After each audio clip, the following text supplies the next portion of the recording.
Your beliefs become words, words become actions, actions become habits, and habits determine where you go.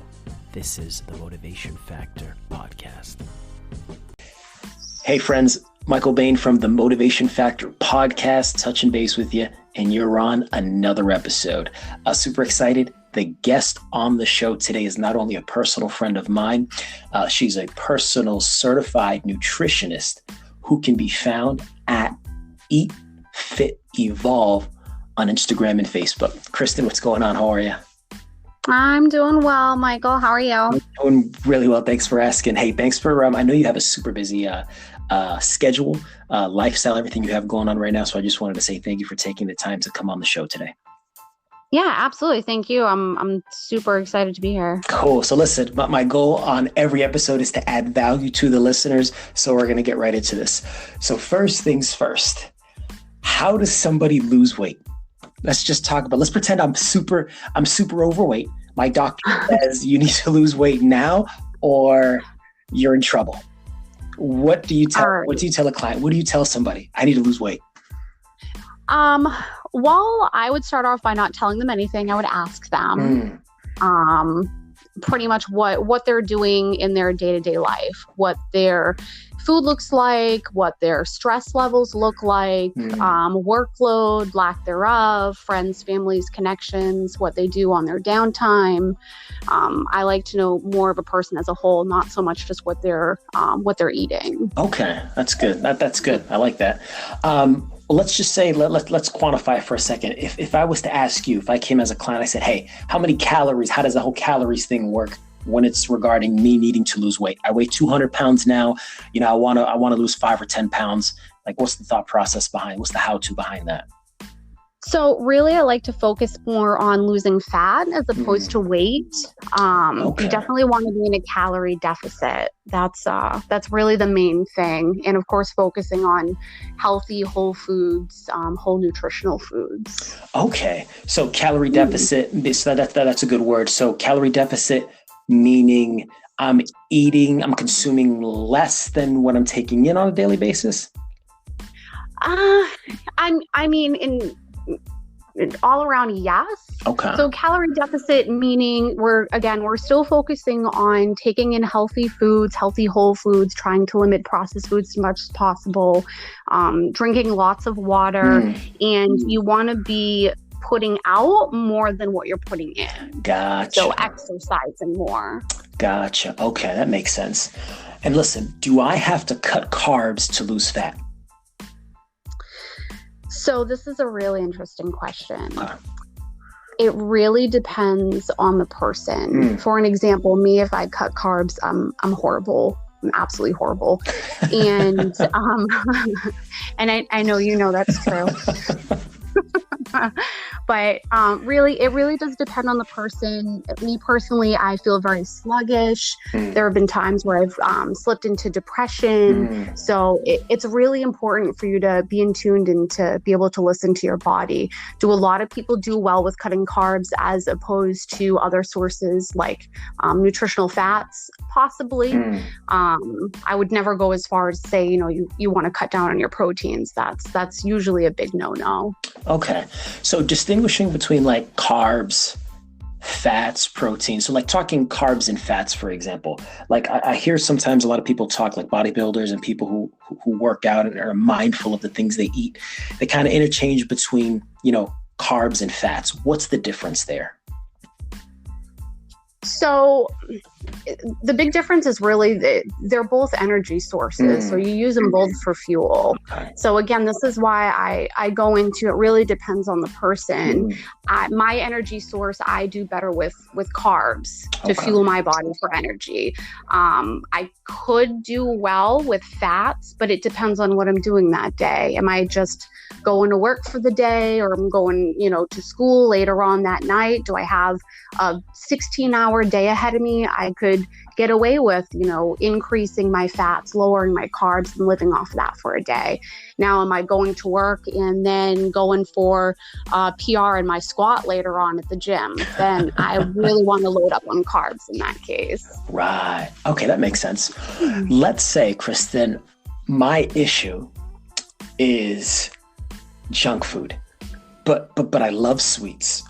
What would you say to someone like me who's looking for an alternative to junk food, to sweets? So this is tough. I think it's important to really narrow in on what exactly your, we'll say, quote unquote addiction is. Okay. Let's say it's Reese's. Let's say it's Reese's Pieces, for example. Can I still eat those and lose weight? See, I don't want to tell you no, because that's my favorite. That is my kryptonite, so I can't say no. Okay, fair. But I actually have come across quite a few recipes as a healthier alternative.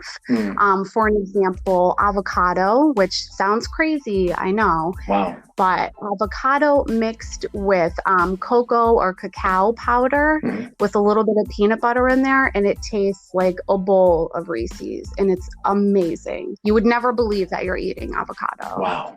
And I believe you because I follow you on Instagram and I've seen some of the recipes you put out, and I'm constantly sending you messages like, are you for real right now? So yeah, it's really amazing. And I used to hate avocado, and now I'm absolutely in love with it. Good to know. Noted. That's good. So for those avocado lovers out there and those sweet lovers, avocado, meat chocolate, chocolate, meat avocado. All right. Yeah. So moving on, I want to change gears a little bit. I want to talk about supplementation a little bit. What's your total view on supplementation? Are you for it? Are you against it? It's just all about just really healthy eating. You can get all the nutrients you need, etc. Well, I mean, this is really a loaded question. It goes in, again, to what your personal needs are, your diet.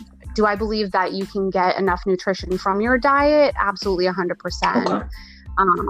But it's important to see if you have any deficiencies. For an example, I had, up until a couple years ago, I had no idea that I had a very severe vitamin D deficiency. And that is something that I need to supplement with. So I do think that a lot of supplementation does have it does have a spot in your regimen. It can, especially if you're, you had mentioned earlier bodybuilding. Yeah. They're very big with their supplements, and you are putting a lot of extra strain on your body. So they need that extra nutrients. It's going to be difficult for a bodybuilder to get everything that they need in just whole foods, especially if you're really trying to step on pro stage. You gotta eat a lot. Okay, so. Fair. That makes sense. All right. Let's say I have a belly right now because of quarantine, and I haven't been able to go to the gym at all or as consistently in my basement as I'd like. What's the fastest way you were to tell me or somebody who's in my shoes how to lose their belly, how to lose that belly fat? A lot of people would think that it would be 1,000 crunches a day, but that's certainly not the case. Okay, great. Yes. It's good news. So when it comes to belly fat, especially for women, it can be very stubborn, which is very frustrating, ladies, understandable. But again, this really comes down to nutrition. A lot of people want to slip into like the fad diets, and like keto, for an example, has actually been very popular when it comes to kind of shedding fat, losing some of the trim around the belly. So it really boils down to your nutrition. And again, finding out what works best for you, your body. Okay, that's good. And now, what really kind of started you on your path and your journey to become a certified nutritionist and get into this arena and help people? What was your motivation behind that? My motivation was me figuring out how to live day to day without pain. I had a lot of issues with severe abdominal pain. Gaining weight was very difficult for me. For a little while anyways. It took me months, years sometimes to put on a couple pounds, and I was very, very unhealthy, where some people think that might be a blessing. It's not. It's very horrible, and you're sick all the time, and it's not a fun experience. So me studying and taking the time to figure out what works best for me. And when I finally realized that I could go a whole day without being in pain, that was amazing. And feeling the way that I felt, I wanted to be able to help other people feel as good as I did, if not better. Nice. That's awesome.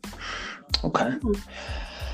Well, you know what? Knowing what you know now, the sum total, the accumulation of all your knowledge and your experience, having clients, you being your own best client, what is that one best piece of nutritional advice that you think you could give to really help somebody in their journey, especially if they're just starting?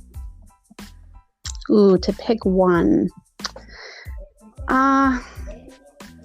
The best thing I could say is really you have to listen to your body.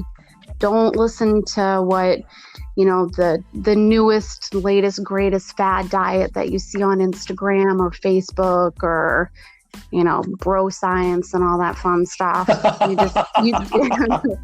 You gotta be able to listen to your body. That is definitely the most important. Okay. And then what would you say to those that maybe have tried, but it didn't work for them for whatever reason, and they quit on themselves, they quit on their diet, or maybe it was a lifestyle change and they quit on that lifestyle? Like, what would you say to them to encourage them to get back up on the horse?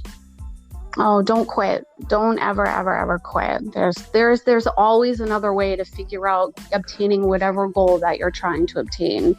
I say talk to somebody, reach out to a nutritionist, or reach out to your doctor, see if there's blood work that you need to be done. Maybe there's something that you're missing, or maybe you have spoken to somebody in the past. Maybe there's something that they missed.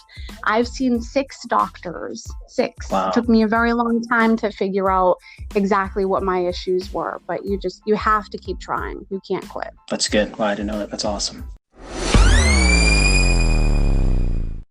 So that was a recording I did recently with Kristen Andrews, who can be found online on Instagram and Facebook. Username Eat Fit Evolve. Again, that's Eat Fit Evolve. We'll see you on the next episode. Your beliefs become words. Words become actions. Actions become habits, and habits determine where you go. This is the Motivation Factor Podcast.